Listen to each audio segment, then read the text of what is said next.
Reel वाले संत हैं, जहां कैमरा देखते हैं आपकी भक्ति जाग जाती है। ऐसा नहीं है। तो फिर ऐसा क्या हो गया कि जब आप मंच पर राम भद्राचार्य जी के पास पहुंचे तो उन्होंने आपको नीचे उतार दिया? तो इसमें देश का सबसे बड़ा मुद्दा क्यों उठाया जा रहा है? मंच पर जाकर आप रील बना रहे थे। मैंने तो राम जी के नाम का जयकारा लगाया था और उनको दर्शन करके मैं भक्ति में लीन हो गया था। तो आप तो राधा रानी के भक्त हैं, इतनी छोटी बातों से, इन धमकियों से आप डर गए या फिर आप इतने जल्दी अधीर हो गए? अरे उन्होंने ऊट-पाट मचा दिया है हमारी जिंदगी में। नमस्कार, बहुत स्वागत है आपका। इस वक्त हमारे साथ बाल संत अभिनव अरोड़ा जुड़ रहे हैं, जिन पर आरोप लगते हैं कि ये रील वाले संत हैं। इंस्टाग्राम पर और सोशल मीडिया पर फेमस होने के लिए वीडियोज बनाते हैं और हाल ही में विवादों में इसलिए आए हैं क्योंकि राम भद्राचार्य जी के मंच पर उन्हें राम भद्राचार्य जी ने मंच से नीचे उतार दिया, उन्हें मूर्ख बालक कहा। इसके बाद से तमाम सवाल उन पर खड़े हो रहे हैं। कई लोग उनके पुराने वीडियोज को भी साझा कर रहे हैं और कह रहे हैं कि ये रियल नहीं, रील वाले संत हैं। तो अभिनव अरोड़ा इस समय हमारे साथ जुड़े हैं। आइए उनसे तमाम सवाल पूछते हैं और जानते हैं कि इन आरोपों पर क्या है उनका जवाब। अभिनव जी, बहुत स्वागत है आपका। राधे राधे। कैसे हैं आप? सब राधा रानी कृपा। अभिनव जी, एक बात बताइए, आप अपने आप को बाल संत बताते हैं तो नहीं, मैं बाल संत नहीं बताता। ये कई चैनल मुझे बाल संत और धर्म गुरु कह करके बुलाते हैं। मैं तो हाथ जोड़ के निवेदन करता हूँ, कृपया ऐसा ना करें। तो क्या कहा जाए आपको? मैं तो अपनी राधा रानी का, अपने कान्हा जी का, बिहारी जी का एक भक्त हूँ। कुछ लोग कहते हैं कि आप रील वाले संत हैं, जहां कैमरा देखते हैं आपकी भक्ति जाग जाती है। ऐसा नहीं है। आजकल तो लोग कितनी गंदी गंदी चीजें डाल रहे हैं, उसको तो अब बड़ा लाइक कर रहे हैं, उसको तो अब बड़ा वायरल कर रहे हैं।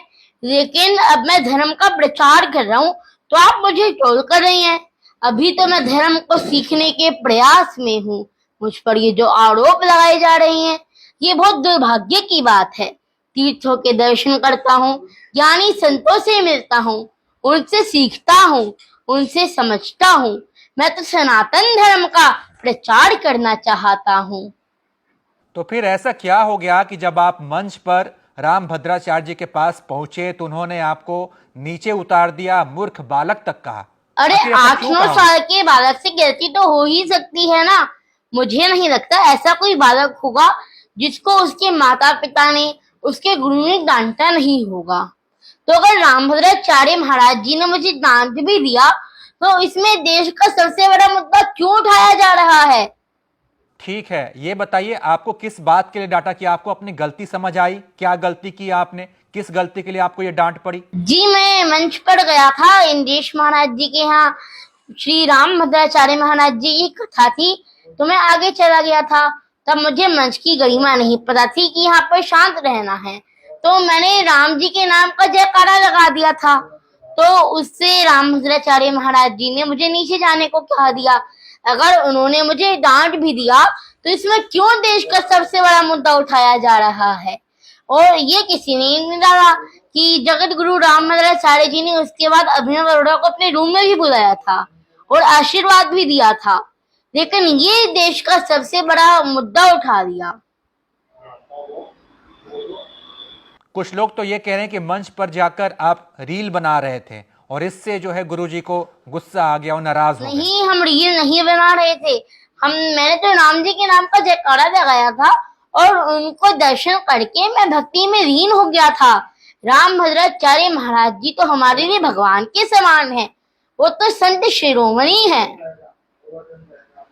तो क्या आप सुनने में आ रहा है कि जो लोग आपके खिलाफ ये सब बातें कर रहे हैं उनके खिलाफ आप FIR करने जा रहे हैं, केस करने जा रहे हैं? जी, मैं यूट्यूबर्स के खिलाफ केस कर रहा हूँ। तो आप तो राधा रानी के मैं चाहता नहीं था कि मैं यूट्यूबर्स के खिलाफ केस करूं, लेकिन मुझे करना पड़ रहा है। मैं आपको एक कहानी के माध्यम से समझाता हूँ। ठीक है, समझाइए। राम जी का उद्देश्य नहीं था खरदूषण का वध करना, लेकिन खरदूषण ने इतना उत्पात मचा रखा था, तो राम जी को न्याय के लिए आगे बढ़ना ही पड़ा ना। तो मेरा उद्देश्य नहीं था इन यूट्यूबर्स के खिलाफ कोर्ट जाना, इन यूट्यूबर्स के खिलाफ केस करना, लेकिन फिर भी मुझे करना पड़ा। क्यों? क्योंकि इन्होंने मुझे जान से मारने की धमकी दी है और अब इसके इफेक्ट मेरे मैया पिताजी पर भी पड़ रहे हैं।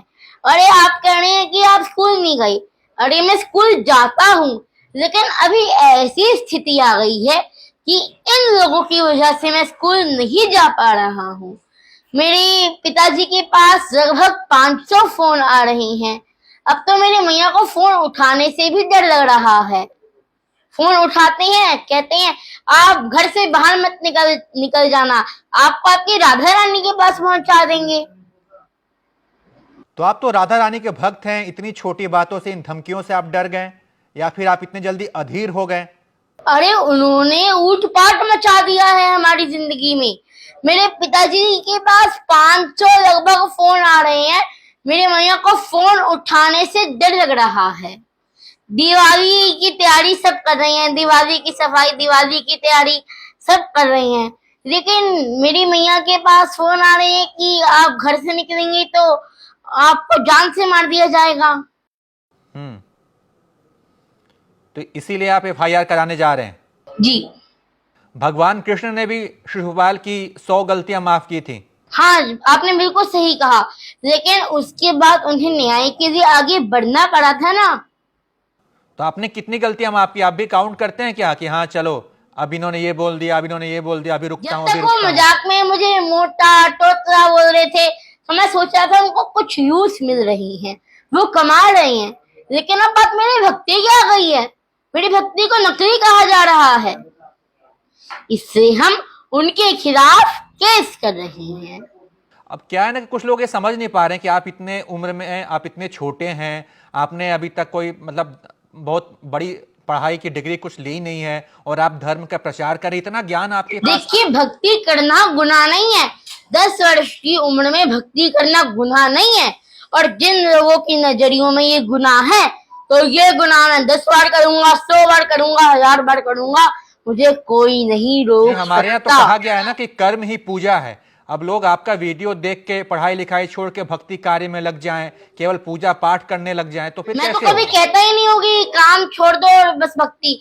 मैं तो कहता हूँ काम भी करते रहो, प्रभु की भक्ति भी करते रहो, काम करते चलो, नाम जपते चलो, हर समय कृष्ण का ध्यान करते चलो, याद आएगी उनको कभी ना कभी, कृष्ण दर्शन तो देंगे कभी ना कभी। अभिनव जी, इतना ज्ञान आपके पास आया कैसे? कहां से आपने हासिल किया?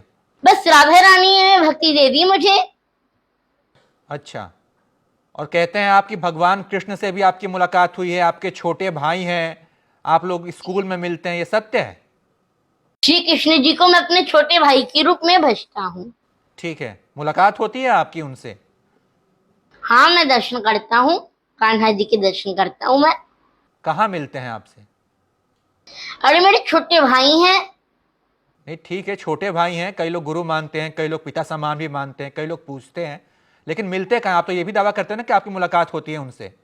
हमारे घर पर राधिका गोविंद जी हैं। आपने कहा था कि आपकी उनसे एक स्कूल में मुलाकात होती है, क्या मुलाकात होती है? नहीं।